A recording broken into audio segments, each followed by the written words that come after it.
طہارت کا اہم باب وضو ہے۔ وضو کیا ہے؟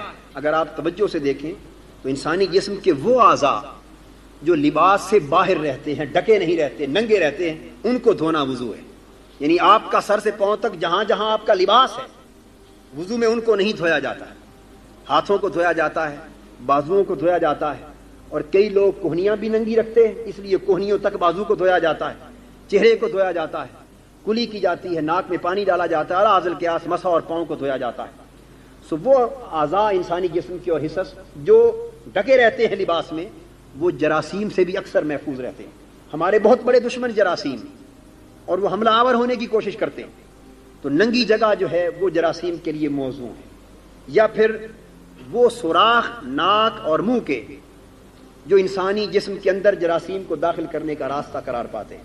وضو کی صورت میں ہمیں اللہ اور اللہ کے رسول نے ان تمام ننگے اعضاء کے حصوں کو دھونے کی، ایک بار نہیں دن میں 5 بار دھونے کی تلقین فرمائی، تاکہ اس گندے ماحول میں، گرد آلود ماحول میں، بیماریوں کے ماحول میں اگر جسم کے کسی جگہ پر کوئی جراثیم کسی بیماری کا لگ بھی گیا تو بار بار دن میں وضو، اور یہ بار بار وضو کرنا نور علی نور ہے، کرنے سے دن میں 5 مرتبہ جراثیم کو دھونے کا پروسیس جاری رہے۔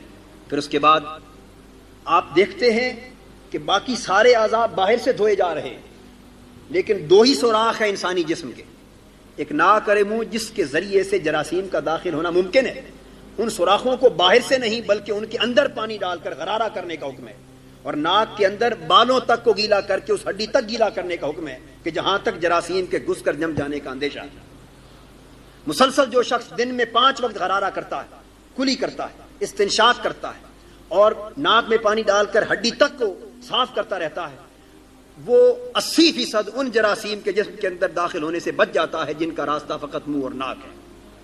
اور پھر ناک کے اندر بال ہیں، بسا اوقات جراثیم گرد کے ساتھ داخل ہو کر ان بالوں کے ساتھ چمٹ جاتے ہیں، آپ صاف ہوا بھی اندر برید نہیں کر سکتے، تو 5 بار ناک میں پانی ڈال کر اندر جمے ہوئے جراثیم کو بھی دھونے کی تلقین فرمائی، تاکہ حفظان صحت کے بہتر سے بہتر اصول وضو کی صورت میں قائم رہ سکے۔ اس کے بعد چہرے کو 3 بار دھونے کی تلقین کی ہے، اور جب چہرہ دھویا جاتا ہے تو ٹھنڈا پانی مسلسل آنکھوں پر پڑتا ہے۔ یہ آنکھوں کی امراض کے ماہرین بہتر سمجھتے ہیں کہ بہت سی امراض آنکھوں کو ٹھنڈے پانی سے دھونے اور ٹھنڈے پانی کے چھینٹے مارنے سے خود بخود دور ہو جاتی، یعنی یہ وضو آپ کی اتنی بے شمار امراض کا از خود علاج کر دیتا ہے کہ جن کے پیدا ہونے کا آپ کو نہ صرف علم بلکہ احساس بھی نہیں ہوتا۔ اور یہ طہارت کے باب میں طب جدید جن جن تصورات کو واضح کرتی ہے، ان تصورات کو عملاً اسلام تصور طہارت میں سمو چکا ہے۔ کوئی اس کی رحمت اور اس کی قربت کا دروازہ ہے۔ الغرض اللہ پاک اپنی رحمتوں اور برکتوں اور اخروی نعمتوں کے سارے دروازے ماہ رمضان مبارک کے لیے کھول دیتے ہیں، اور جنت کے سارے دروازے بھی کھول دیے جاتے ہیں۔ صرف اتنا کرم نہیں ہوتا کہ جنت کے سارے دروازے کھول دیے جاتے ہیں، مطلب اس کا کیا ہے؟ مطلب یہ ہے کہ اس مہینے میں جنتی بننا لوگوں کے لیے آسان کر دیا جاتا ہے۔ سارے دروازے کھول دینے کا مطلب یہ ہے کہ جنتی بن جانا، اللہ کی بارگاہ قرب تک پہنچ جانا، اس کے فضل و کرم اور اس کی نعمتوں کا مستحق بن جانا، اور اس کی رحمتوں اور بخششوں سے نوازا جانا، سال کے بقیہ 11 مہینوں کے مقابلے میں اس مہینے میں بڑا آسان کر دیا جاتا ہے۔ وغلقت ابواب جہنم، اور دوسرا فیصلہ یہ ہوتا ہے کہ دوزخ کے سب دروازے بند کر دیے جاتے ہیں۔ دوزخ کے دروازے بند کر دیے جاتے ہیں، مطلب یہ ہوا کہ وہ عوامل جو انسان کو جہنمی بناتے ہیں، وہ بڑے گناہ جن کا ذکر ابھی ہو رہا تھا، وہ محرکات، وہ عوامل، وہ اسباب جو انسان کو کھینچ کر جہنم کی طرف لے جاتے ہیں، ان میں اتنی بڑی کمی کر دی جاتی ہے کہ جس کمی کی طرف اشارہ کیا جا رہا ہے کہ لوگوں، ہم نے تو جہنم کے دروازے بند کر دیے ہیں، اب تمہاری مرضی کہ اب بھی جنتی نہ بن سکو تو نصیب ہے تمہارا۔ یعنی ہم نے تو جہنم کے دروازے بند کر دیے، جنت کے دروازے کھول دیے، یعنی تمہیں ایک ایسا ماحول عطا کر دیا جس ماحول میں دوزخی بننے کی گنجائش کم اور جنتی بننے کی گنجائش زیادہ ہے. اب تمہارا نصیب ہے کہ پھر بھی اللہ کی بارگاہ کی رحمتوں کی خیرات نہ پا سکو. وسلسلۃ الشیاطین. اور تیسرا فیصلہ فرمایا کہ شیطانوں کو زنجیروں سے جکڑ دیا جاتا ہے. شیطانوں کو زنجیروں سے جکڑ دیا جاتا ہے. دو عوامل ہوتے ہیں انسان کو گمراہ کرنے کے. ایک خارجی عامل وہ شیطان کا، ایک داخلی عامل وہ انسان کا نفس. اللہ پاک نے فرمایا کہ ہمیشہ انسان جب برائی کر بیٹھتا ہے تو کہتا ہے کہ لعنت ہو شیطان پر، اس نے مجھے بہکا دیا. بے شک وہ شیطان لعنت کا مستحق ٹھہرا، مگر شیطان کے بہکاوے میں آ جانا یہ زیادہ تر بدی اور تباہی اور ہلاکت کا باعث بنتا رہتا ہے. فرمایا کہ ہم اپنے بندوں پر اتنا کرم بھی کرتے ہیں کہ جتنے شیطان ہیں انسان کو بہکانے والے، ان کو اس مہینے کے لیے جکڑ کے بند کر دیا جاتا ہے. گویا خارجی عوامل بھی روک دیے جاتے ہیں، بس صرف ایک اندر کا عامل انسان کا اپنا نفس رہ جاتا ہے. صرف ایک اندر کا عامل رہ جاتا ہے انسان کا نفس، اور پھر اس نفس کی اصلاح کے لیے روزہ عطا کر دیا ہے کہ صبح سے شام تک اللہ کی رضا پر روزہ رکھنا، اور رات کو اللہ کی رضا میں قیام کرنا، اور پھر قیام کے دوران اللہ کا کلام سننا. یہ وہ تین کام ہیں جن سے نفس کی اصلاح ہوتی. تو فرمایا لوگوں، نفس کی اصلاح کا ماحول عطا کر دیا، شیطانوں کو جکڑ دیا، دوزخ کے دروازے بند کر دیے، جنت کے دروازے کھول دیے، اور سراسر رحمتوں اور برکتوں کا ایک ماحول عطا کر دیا. کیا اب بھی کمی ہے اس بات میں رہ گئی کہ تم مولا کے شکر گزار بندے بن جاؤ، تم متقی بن جاؤ، اللہ کی رحمتوں، نعمتوں اور جنتوں کے حقدار بن جاؤ؟ اگر اب بھی نہ بن سکو تو اس سے بڑی بدبختی اور شومی قسمت اور محرومی اور کیا ہوگی. وہ جو فرمایا نا کہ یہ روزے جو ہیں ڈھال ہیں، تو ڈھال کا مفہوم آپ سمجھ گئے دوسری حدیث سے کہ کتنے بچاؤ اللہ پاک نے ان روزوں کے مہینے میں عطا کر دیے، اس لیے ان کو ڈھال کر دیا کہ یہ ڈھال ہے. اور پھر انسان کو تلقین کی ہے، تہذیب نفس کا سبق دیا جا رہا ہے. ماہ رمضان المبارک جہاں جہنم سے بچاؤ کی ڈھال بن گیا، بڑے گناہوں سے بچاؤ کے لیے ڈھال بن گیا، وہاں نفس کی تہذیب اور نفس کا تزکیہ اور اخلاق کی تعلیم و تربیت کا ماحول بھی ماہ رمضان میں عطا کیا جاتا ہے. فرمایا فلا یرفث ولا یجہل. اے روزے دارو، چونکہ اب یہ میرا مہینہ آ گیا ہے.